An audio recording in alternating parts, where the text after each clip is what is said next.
Chapter 1. War is a racket. It always has been. It is possibly the oldest, easily the most profitable, surely the most vicious. It is the only one international in scope. It is the only one in which the profits are reckoned in dollars and the losses in lives. A racket is best described, I believe, as something that is not what it seems to the majority of people. Only a small inside group knows what it is about. It is conducted for the benefit of the very few, at the expense of the very many. Out of war, a few people make huge fortunes. In the World War, a mere handful garnered the profits of the conflict. At least 21,000 new millionaires and billionaires were made in the United States during the World War. That many admitted their huge blood gains in their income tax returns. How many other war millionaires falsified their income tax returns, no one knows. How many of these war millionaires shouldered a rifle? How many of them dug a trench? How many of them knew what it meant to go hungry in a rat-infested dugout? How many of them spent sleepless, frightened nights, ducking shells and shrapnel and machine gun bullets? How many of them parried the bayonet thrust of an enemy? How many of them were wounded or killed in battle? Out-of-war nations acquire additional territory if they are victorious. They just take it. This newly acquired territory promptly is exploited by the few, the self-same few who wrung dollars out of blood in the war. The general public shoulders the bill. And what is this bill? This bill renders a horrible accounting. Newly placed gravestones. Mangled bodies. Shattered minds. Broken hearts and homes. Economic instability. Depression and all its attendant miseries. Back-breaking taxation for generations and generations. For a great many years, as a soldier, I had a suspicion that war was a racket. Not until I retired to civil life did I fully realize it. Now that I see the international war clouds again gathering, as they are today, I must face it and speak out. Again they are choosing sides. France and Russia met and agreed to stand side by side. Italy and Austria hurried to make a similar agreement. Poland and Germany cast sheep's eyes at each other, forgetting, for the nonce, their dispute over the Polish corridor. The assassination of King Alexander of Yugoslavia complicated matters. Yugoslavia and Hungary, long bitter enemies, were almost at each other's throats. Italy was ready to jump in. But France was waiting. So was Czechoslovakia. All of them are looking ahead to war. Not the people, not those who fight and pay and die, only those who foment wars and remain safely at home to profit. There are 40 million men under arms in the world today, and our statesmen and diplomats have the temerity to say that war is not in the making. Hell's bells! Are these 40 million men being trained to be dancers? Not in Italy, to be sure. Premier Mussolini knows what they are being trained for. He, at least, is frank enough to speak out. Only the other day, Second Duce in International Conciliation, the publication of the Carnegie Endowment for International Peace, said, and, above all, fascism, the more it considers and observes the future and the development of humanity quite apart from political considerations of the moment, believes neither in the possibility for the utility of perpetual peace. War alone brings up to its highest tension all human energy and puts the stamp of nobility upon the peoples who have the courage to meet it. Undoubtedly, Mussolini means exactly what he says. His well-trained army, his great fleet of planes, and even his navy are ready for war, anxious for it, apparently. His recent stand at the side of Hungary in the latter's dispute with Yugoslavia showed that. And the hurried mobilization of his troops on the Austrian border after the assassination of Dollfuss showed it too. There are others in Europe too whose saber-rattling presages war, sooner or later. Herr Hitler, with his rearming Germany and his constant demands for more and more arms, is an equal if not a greater menace to peace. France only recently increased the term of military service for its youth from a year to 18 months. Yes, all over, nations are camping on their arms. The mad dogs of Europe are on the loose. In the Orient, the maneuvering is more adroit. Back in 1904, when Russia and Japan fought, we kicked out our old friends the Russians and backed Japan. Then our very generous international bankers were financing Japan. Now the trend is to poison us against the Japanese. What does the open door policy in China mean to us? Our trade with China is about $90 million a year. Or the Philippine Islands. We have spent about $600 million in the Philippines in 35 years, and we, our bankers and industrials and speculators, have private investments there of less than $200 million. Then, to save that China trade of about $90 million, or to protect these private investments of less than $200 million in the Philippines, we would be all stirred up to hate Japan and go to war, a war that might well cost us tens of billions of dollars, hundreds of thousands of lives of Americans, and many more hundreds of thousands of physically maimed and mentally unbalanced men. Of course, for this loss, there would be a compensating profit. Fortunes would be made. Millions and billions of dollars would be piled up. By a few. Munitions makers. Shipbuilders. Manufacturers. Meat packers. Speculators. They would fare well. Yes, they are getting ready for another war. Why shouldn't they? It pays high dividends. But what does it profit the masses? What does it profit the men who are killed? What does it profit the men who are maimed? What does it profit their mothers and sisters, their wives and their sweethearts? What does it profit their children? What does it profit anyone except a very few to whom war means huge profits? Yes, and what does it profit the nation? Take our own case. Until 1898 we didn't own a bit of territory outside the mainland of North America. At that time our national debt was a little more than $1 billion. Then we became internationally minded. We forgot, or shunted aside, the advice of the father of our country. We forgot Washington's warning about entangling alliances. We went to war. We acquired outside territory. At the end of the World War period, as a direct result of our fiddling in international affairs, our national debt had jumped to over $25 billion. Therefore, on a purely financial bookkeeping basis, we ran a little behind year for year, and that foreign trade might well have been ours without the wars. It would have been far cheaper, not to say safer, for the average American who pays the bills to stay out of foreign entanglements.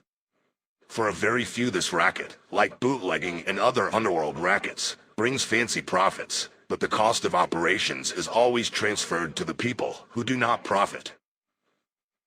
Chapter 2. Who makes the profits? The World War, rather our brief participation in it, has cost the United States some $52 billion. Figure it out.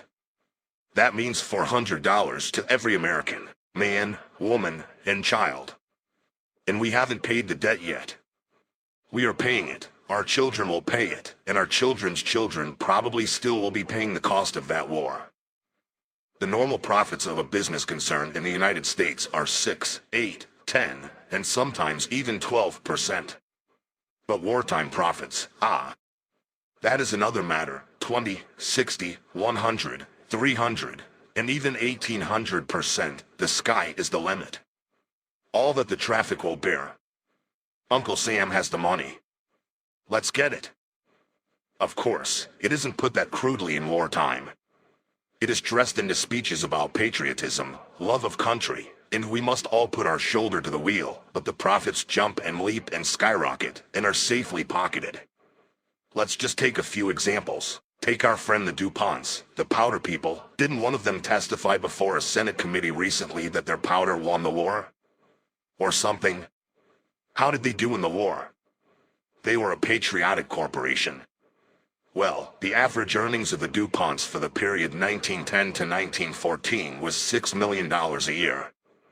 It wasn't much, but the DuPonts managed to get along on it.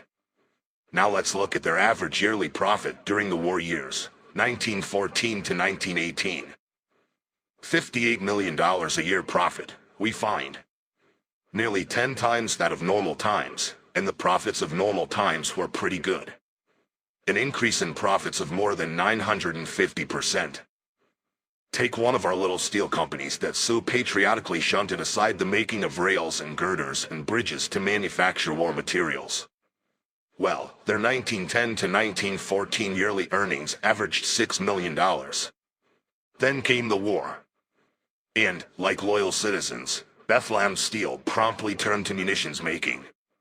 Did their profits jump, or did they let Uncle Sam in for a bargain? Well, their 1914 to 1918 average was $49 million a year. Or, let's take United States Steel. The normal earnings during the 5-year period prior to the war were $105 million a year. Not bad. Then along came the war and up went the profits. The average yearly profit for the period 1914 to 1918 was $240 million. Not bad. There you have some of the steel and powder earnings. Let's look at something else. A little copper, perhaps. That always does well in war times. Anaconda, for instance. Average yearly earnings during the pre-war years 1910 to 1914 of $10 million. During the war years 1914 to 1918, profits leaped to $34 million per year. Or Utah Copper. Average of $5 million per year during the 1910 to 1914 period.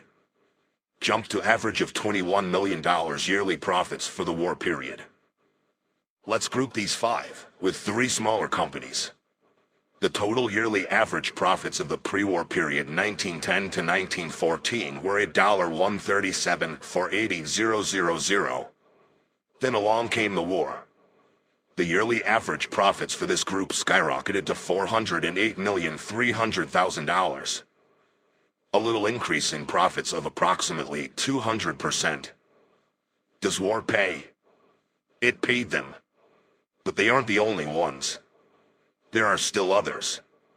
Let's take leather. For the 3-year period before the war, the total profits of Central Leather Company were $3,500,000. That was approximately $1,167,000 a year.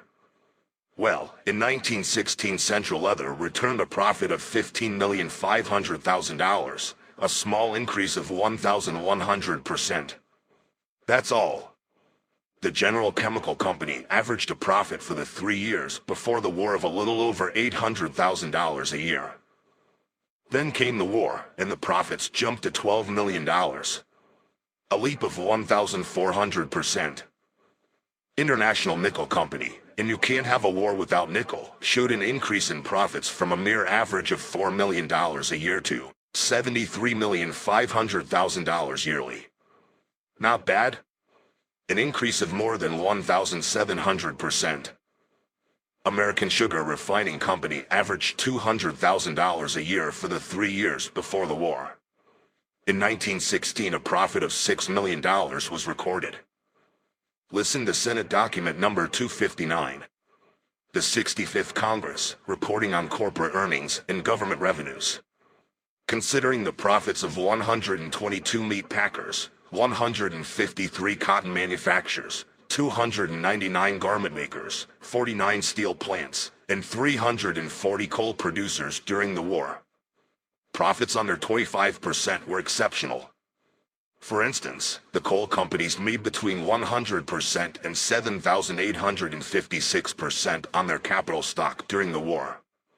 The Chicago Packers doubled and tripled their earnings. And let us not forget the bankers who financed this great war. If anyone had the cream of the profits, it was the bankers. Being partnerships rather than incorporated organization, they do not have to report to stockholders. And their profits were as secret as they were immense. How the bankers made their millions and their billions, I do not know, because those little secrets never become public, even before a Senate investigatory body. But here's how some of the other patriotic industrialists and speculators chiseled their way into war profits. Take the shoe people. They like war. It brings business with abnormal profits. They made huge profits on sales abroad to our allies. Perhaps, like the munitions manufacturers and armament makers, they also sold to the enemy. For a dollar is a dollar whether it comes from Germany or from France. But they did well by Uncle Sam too. For instance, they sold Uncle Sam 35 million pairs of hobnailed service shoes. There were 4 million soldiers. 8 pairs, and more, to a soldier. My regiment during the war had only a pair to a soldier. Some of these shoes probably are still in existence. They were good shoes. But when the war was over, Uncle Sam had a matter of 25 million pairs left over. Bought and paid for.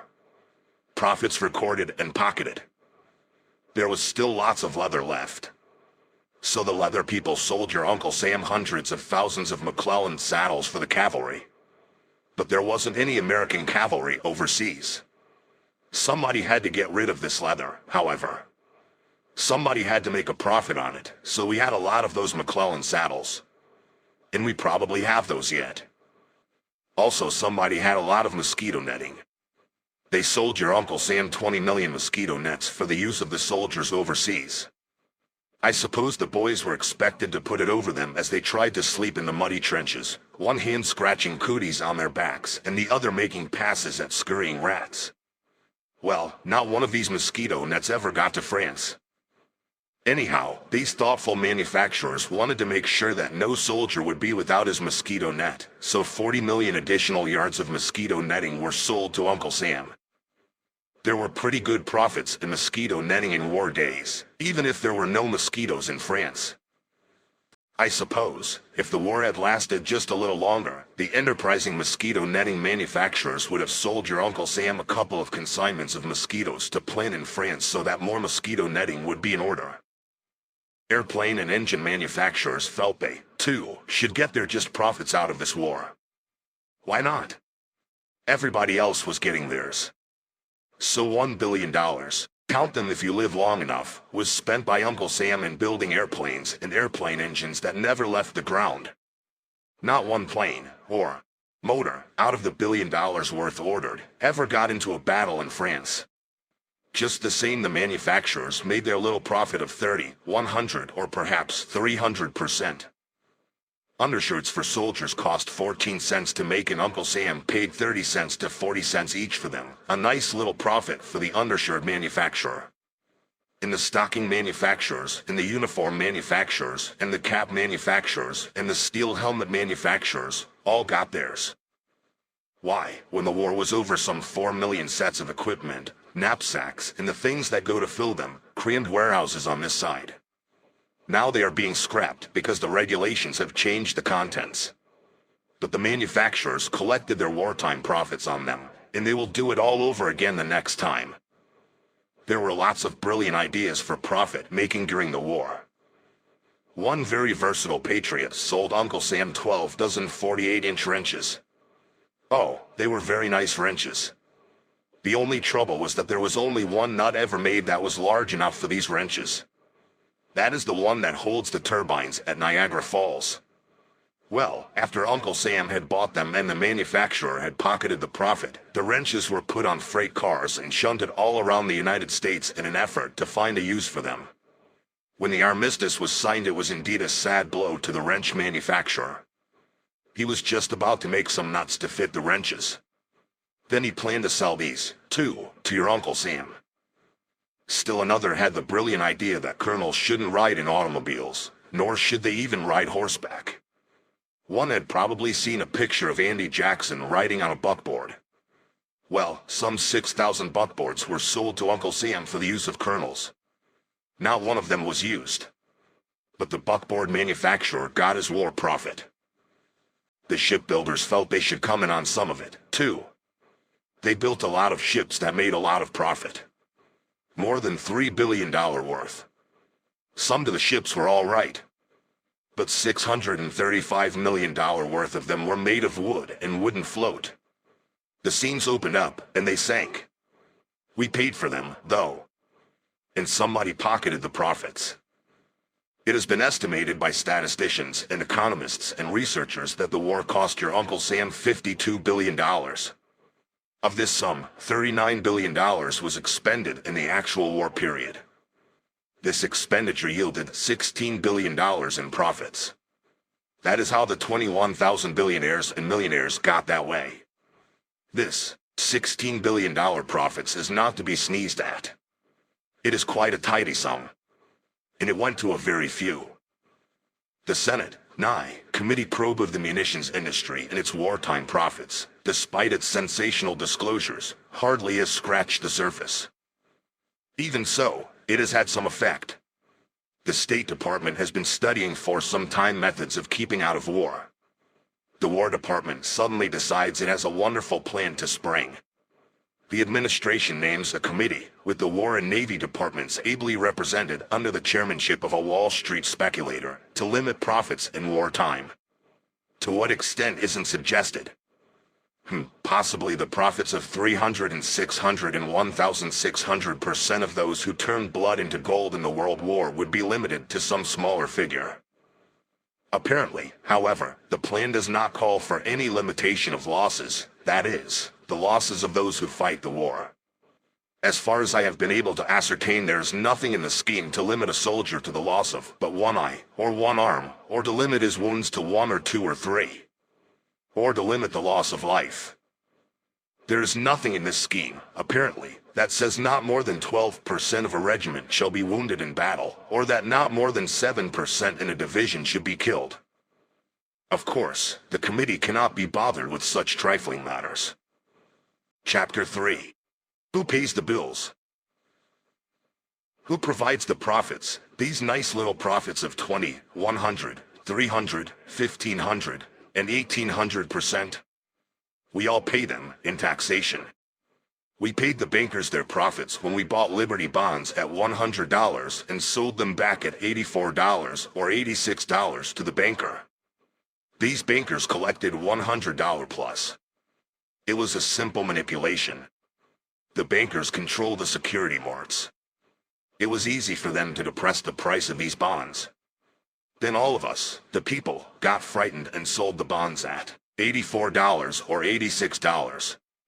The bankers bought them. Then these same bankers stimulated a boom and government bonds went to par and above. Then the bankers collected their profits. But the soldier pays the biggest part of the bill. If you don't believe this, visit the American cemeteries on the battlefields abroad. Or visit any of the veterans' hospitals in the United States. On a tour of the country, in the midst of which I am at the time of this writing, I have visited 18 government hospitals for veterans. In them are a total of about 50,000 destroyed men who were the pick of the nation 18 years ago. The very able chief surgeon at the government hospital at Milwaukee, where there are 3,800 of the living dead, told me that mortality among veterans is 3 times as great as among those who stayed at home. Boys with a normal viewpoint were taken out of the fields and offices and factories and classrooms and put into the ranks. There they were remolded, they were made over, they were made to about face, to regard murder as the order of the day. They were put shoulder to shoulder and, through mass psychology, they were entirely changed. We used them for a couple of years and trained them to think nothing at all of killing or of being killed. Then, suddenly, we discharged them and told them to make another about face. This time they had to do their own readjusting, sans mass psychology, sans officers' aid and advice, sans nationwide propaganda. We didn't need them anymore. So we scattered them about without any 3-minute or Liberty Loan speeches or parades. Many, too many, of these fine young boys are eventually destroyed, mentally, because they could not make that final about face alone. In the government hospital at Marion, Indiana, 1,800 of these boys are in pens. 500 of them in a barracks with steel bars and wires all around outside the buildings and on the porches. These already have been mentally destroyed. These boys don't even look like human beings. Oh, the looks on their faces. Physically, they are in good shape. Mentally, they are gone. There are thousands and thousands of these cases, and more are coming in all the time. The tremendous excitement of the war, the sudden cutting off of that excitement, the young boys couldn't stand it. That's a part of the bill. So much for the dead, they have paid their part of the war profits. So much for the mentally and physically wounded, they are paying now their share of the war profits. But the others paid, too. They paid with heartbreaks when they tore themselves away from their firesides and their families to don the uniform of Uncle Sam, on which a profit had been made. They paid another part in the training camps where they were regimented and drilled while others took their jobs and their places in the lives of their communities. They paid for it in the trenches where they shot and were shot, where they went hungry for days at a time, where they slept in the mud and in the cold and in the rain, with the moans and shrieks of the dying for a horrible lullaby. But don't forget, the soldier paid part of the dollars and cents bill too. Up to and including the Spanish-American War, we had a prize system, and soldiers and sailors fought for money. During the Civil War they were paid bonuses, in many instances, before they went into service. The government, or states, paid as high as $1,200 for an enlistment. In the Spanish-American War they gave prize money. When we captured any vessels, the soldiers all got their share, at least, they were supposed to. Then it was found that we could reduce the cost of wars by taking all the prize money and keeping it, but conscripting the soldier anyway. Then the soldiers couldn't bargain for their labor. Everyone else could bargain, but the soldier couldn't. Napoleon once said, "All men are enamored of decorations, they positively hunger for them." So, by developing the Napoleonic system, the medal business, the government learned it could get soldiers for less money, because the boys liked to be decorated. Until the Civil War there were no medals. Then the Congressional Medal of Honor was handed out. It made enlistments easier. After the Civil War no new medals were issued until the Spanish-American War. In the World War, we used propaganda to make the boys accept conscription. They were made to feel ashamed if they didn't join the army. So vicious was this war propaganda that even God was brought into it. With few exceptions our clergymen joined in the clamor to kill, kill, kill. To kill the Germans. God is on our side, it is His will that the Germans be killed. And in Germany, the good pastors called upon the Germans to kill the Allies. To please the same God. That was a part of the general propaganda, built up to make people war conscious and murder conscious. Beautiful ideals were painted for our boys who were sent out to die. This was the war to end wars. This was the war to make the world safe for democracy. No one told them that dollars and cents were the real reason. No one mentioned to them, as they marched away, that their going and their dying would mean huge war profits. No one told these American soldiers that they might be shot down by bullets made by their own brothers here. No one told them that the ships on which they were going to cross might be torpedoed by submarines built with United States patents. They were just told it was to be a glorious adventure. Thus, having stuffed patriotism down their throats, it was decided to make them help pay for the war, too. So, we gave them the large salary of $30 a month. All they had to do for this munificent sum was to leave their dear ones behind, give up their jobs, lie in swampy trenches, eat Kin Willie when they could get it, and kill and kill and kill, and be killed. But wait. Half of that wage, just a little more in a month than a riveter in a shipyard or a laborer in a munitions factory safe at home made in a day, was promptly taken from him to support his dependents, so that they would not become a charge upon his community. Then we made him pay what amounted to accident insurance, something the employer pays for in an enlightened state, and that cost him $6 a month. He had less than $9 a month left. Then, the most crowning insolence of all, he was virtually blackjacked into paying for his own ammunition, clothing, and food by being made to buy Liberty bonds at $100, and then we bought them back, when they came back from the war and couldn't find work, at $84 and $86. And the soldiers bought about $2 billion worth of those bonds. Yes, the soldier pays the greater part of the bill. His family pays it too. They pay it in the same heartbreak that he does. As he suffers, they suffer. At nights, as he lay in the trenches and watched shrapnel burst about him, they lay home in their beds and tossed sleeplessly, his father, his mother, his wife, his sisters, his brothers, his sons, and his daughters. When he returned home minus an eye, or minus a leg, or with his mind broken, they suffered too, as much as and even sometimes more than he. Yes, and they, too, contributed their dollars to the profits that the munitions makers and bankers and shipbuilders and the manufacturers and the speculators made. They, too, bought Liberty bonds and contributed to the profit of the bankers after the armistice and the hocus-pocus of manipulated Liberty bond prices. And even now the families of the wounded men and of the mentally broken and those who never were able to readjust themselves are still suffering and still paying. Chapter 4. How to smash this racket. A few profit, and the many pay. But there is a way to stop it. You can't end it by disarmament conferences.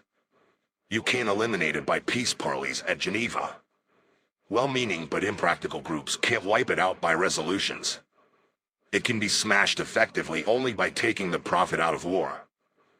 The only way to smash this racket is to conscript capital and industry and labor before the nation's manhood can be conscripted. 1 month before the government can conscript the young men of the nation, it must conscript capital and industry and labor. Let the officers and the directors and the high-powered executives of our armament factories and our steel companies and our munitions makers and our shipbuilders and our airplane builders and the manufacturers of all the other things that provide profit in wartime, as well as the bankers and the speculators, be conscripted to get $30 a month, the same wage as the lads in the trenches get. Let the workers in these plants get the same wages all the workers, all presidents, all executives, all directors, all managers, all bankers, yes, and all generals and all admirals and all officers and all politicians and all government office holders, everyone in the nation, to be restricted to a total monthly income not to exceed that paid to the soldier in the trenches. Let all these kings and tycoons and masters of business and all those workers in industry and all our senators and governors and mayors pay half of their monthly $30 wage to their families and pay war risk insurance and buy Liberty bonds. Why shouldn't they? They aren't running any risk of being killed or of having their bodies mangled or their minds shattered. They aren't sleeping in muddy trenches. They aren't hungry. The soldiers are. Give capital and industry and labor 30 days to think it over, and you will find, by that time, there will be no war. That will smash the war racket, that and nothing else. Maybe I am a little too optimistic. Capital still has some say. So capital won't permit the taking of the profit out of war until the people, those who do the suffering and still pay the price, make up their minds that those they elect to office shall do their bidding, and not that of the profiteers. Another step necessary in this fight to smash the war racket is a limited plebiscite to determine whether war should be declared. A plebiscite not of all the voters, but merely of those who would be called upon to do the fighting and the dying. There wouldn't be very much sense in having the 76-year-old president of a munitions factory, or the flat-footed head of an international banking firm, or the cross-eyed manager of a uniform manufacturing plant, all of whom see visions of tremendous profits in the event of war, voting on whether the nation should go to war or not. They never would be called upon to shoulder arms, to sleep in a trench, and to be shot. Only those who would be called upon to risk their lives for their country should have the privilege of voting to determine whether the nation should go to war. There's ample precedent for restricting the voting to those affected. Many of our states have restrictions on those permitted to vote. In most, it is necessary to be able to read and write before you may vote. In some, you must own property. It would be a simple matter each year for the men coming of military age to register in their communities as they did in the draft during the World War, and to be examined physically. Those who could pass and who would therefore be called upon to bear arms in the event of war would be eligible to vote in a limited plebiscite. They should be the ones to have the power to decide, and not a converse few of whose members are within the age limit and fewer still of whom are in physical condition to bear arms. Only those who must suffer should have the right to vote. A third step in this business of smashing the war racket is to make certain that our military forces are truly forces for defense only. At each session of Congress, the question of further naval appropriations comes up. The swivel chair admirals of Washington, and there are always a lot of them, are very adroit lobbyists. And they are smart. They don't shout that we need a lot of battleships to war on this nation or that nation. Oh, no. First of all, they let it be known that America is menaced by a great naval power. Almost any day, these admirals will tell you, the great fleet of this supposed enemy will strike suddenly and annihilate our 125 million people. Just like that. Then they begin to cry for a larger navy. For what? To fight the enemy? Oh no. For defense purposes only. Then, incidentally, they announced maneuvers in the Pacific. For defense. The Pacific is a great big ocean. We have a tremendous coastline on the Pacific. Will the maneuvers be off the coast, 200 or 300 miles? Oh, no. The maneuvers will be 2,000, yes, perhaps even 3,500 miles, off the coast. The Japanese, a proud people, of course will be pleased beyond expression to see the United States fleet so close to Nippon shores. Even as pleased as would be the residents of California were they to dimly discern, through the morning mist, the Japanese fleet playing at war games off Los Angeles. The ships of our Navy, it can be seen, should be specifically limited, by law, to within 200 miles of our coastline. Had that been the law in 1898, the Maine would never have gone to Havana Harbor. She never would have been blown up. There would have been no war with Spain with its attendant loss of life. 200 miles is ample, in the opinion of experts, for defense purposes. Our nation cannot start an offensive war if its ships can't go farther than 200 miles from the coastline. Planes might be permitted to go as far as 500 miles from the coast for purposes of reconnaissance. And the Army should never leave the territorial limits of our nation. To summarize, 3 steps must be taken to smash the war racket.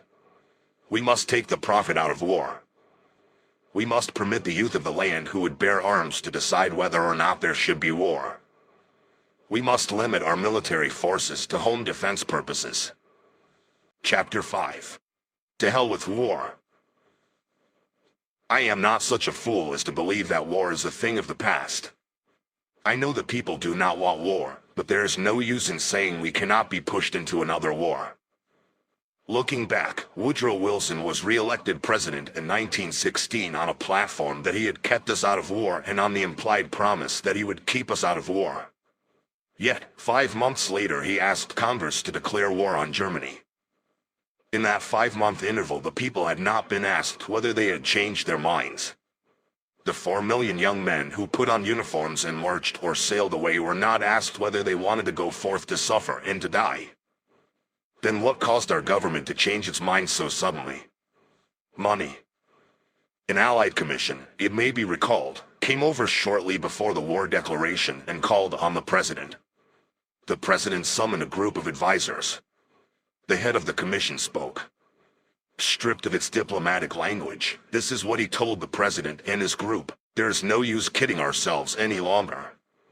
The cause of the Allies is lost. We now owe you, American bankers, American munitions makers, American manufacturers, American speculators, American exporters, jive or $6 billion. If we lose, and without the help of the United States we must lose, we, England, France and Italy, cannot pay back this money, and Germany won't. So, had secrecy been outlawed as far as war negotiations were concerned, and had the press been invited to be present at that conference, or had the radio been available to broadcast the proceedings, America never would have entered the World War. But this conference, like all war discussions, was shrouded in the utmost secrecy. When our boys were sent off to war, they were told it was a war to make the world safe for democracy and a war to end all wars. Well, 18 years after, the world is less of a democracy than it had then. Besides, what business is it of ours whether Russia or Germany or England or France or Italy or Austria live under democracies or monarchies? Whether they are fascists or communists? Our problem is to preserve our own democracy. And very little, if anything, has been accomplished to assure us that the World War was really the war to end all wars. Yes, we have had disarmament conferences and limitations of arms conferences. They don't mean a thing. One has just failed, the results of another have been nullified. We send our professional soldiers and our sailors and our politicians and our diplomats to these conferences. And what happens? The professional soldiers and sailors don't want to disarm. No admiral wants to be without a ship. No general wants to be without a command. Both mean men without jobs. They are not for disarmament. They cannot be for limitations of arms. And at all these conferences, lurking in the background but all powerful, just the same, are the sinister agents of those who profit by war. They see to it that these conferences do not disarm or seriously limit armaments. The chief aim of any power at any of these conferences has been not to achieve disarmament in order to prevent war, but rather to endeavor to get more armament for itself and less for any potential foe. There's only one way to disarm with any semblance of practicability. That is for all nations to get together and scrap every ship, every gun, every rifle, every tank, every warplane. Even this, if it were at all possible, would not be enough. The next war, according to experts, will be fought not with battleships, not by artillery, not with rifles, and not with guns. It will be fought with deadly chemicals and gases. Secretly, each nation is studying and perfecting newer and ghastlier means of annihilating its foes wholesale. Yes, ships will continue to get built, for the shipbuilders must make their profits. And guns still will be manufactured, and powder and rifles will be made, for the munitions makers must make their huge profits. And the soldiers, of course, must wear uniforms, for the manufacturers must make their war profits too. But victory or defeat will be determined by the skill and ingenuity of our scientists. If we put them to work making poison gas and more fiendish mechanical and explosive instruments of destruction, they will have no time for the constructive job of building a greater prosperity for all peoples. By putting them to this useful job, we can all make more money out of peace than we can out of war, even the munition makers. So, I say, to hell with war.